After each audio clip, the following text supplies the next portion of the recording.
Alguns tipos de verbos, eles requerem um conectivo que nem sempre existe em português, tá? Por exemplo aqui, alguns verbos. Temos o to like, que é gostar, to want, que é querer, to have, que é ter, to need, que é precisar, e o to prefer, que é preferir, tá? Detalhe para a pronúncia do prefer, ok? To prefer, som fechado, nunca som aberto, tá? O que acontece então? Pegando por exemplo aqui, então nós teríamos I like, you want, he needs, they prefer, ok? Só colocar então o S no final do verbo, na terceira pessoa, ou num he, ou num she, ou num it, para estar com a conjugação correta. Com exceção do have, tá? Do to have, a conjugação dele na terceira pessoa, seguida, né, seguido por um he, como ficaria? He has, he does not have, então o S acabou caindo, né, por conta do does not.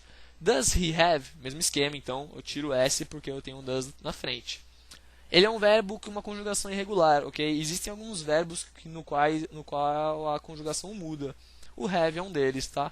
He has, she has, it has. Lembrando que o to have é um verbo exclusivo para posse, ok?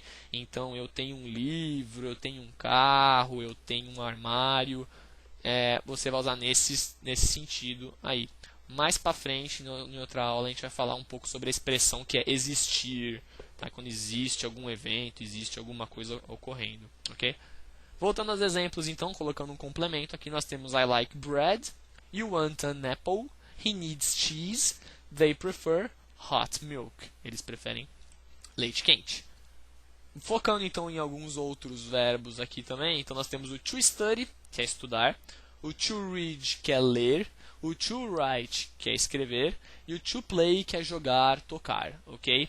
Detalhe aqui também, então, uma atenção especial no to study, tá? Ele também muda na terceira conjugação. Então, he studies, he does not study, does he study? Então, no caso da negativa e da interrogativa, o verbo vem normal, por conta dos auxiliares. A afirmativa, na pronúncia, na fala, na verdade, você acaba não observando muita diferença, né? Você coloca o S atrás do verbo e você fala.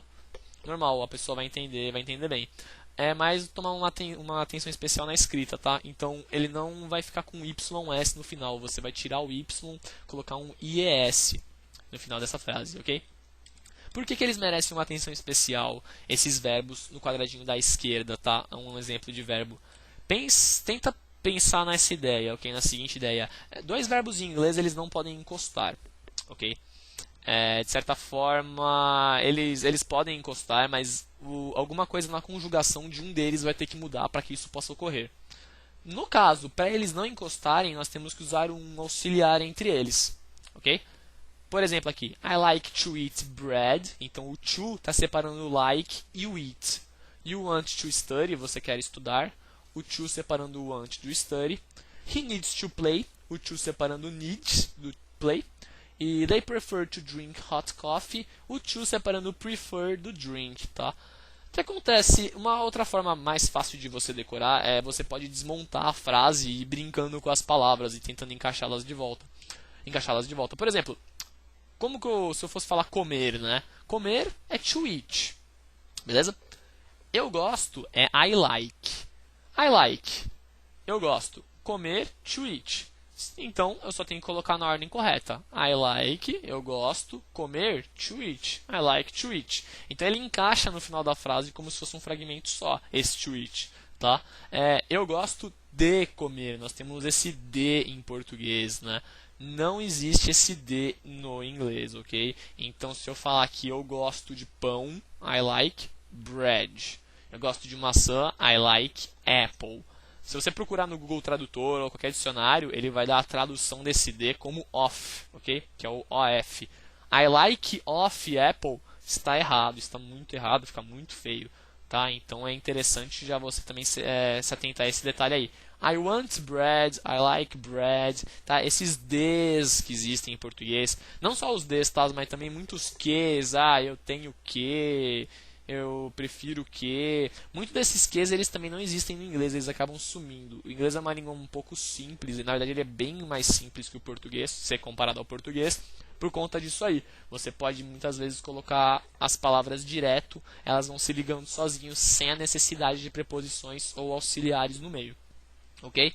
Tem um desenho aqui então que ajuda a visualizar mais ou menos a ideia dos artigos. Lá em cima os dois bonequinhos, quando eu tenho alguém com uma outra pessoa, um objeto com outro, eu vou ter então o with, que é o com, ok? Para dar um exemplo dos artigos, acabamos pegando uns pães aqui para servir de exemplo, tá? Então, são 7 pães.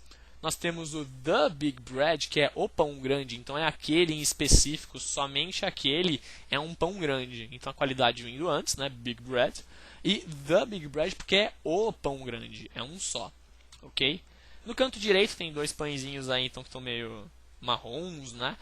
É um an old bread, porque tem dois. Um deles é velho, então, an old bread, um pão velho, acaba sendo esse aqui.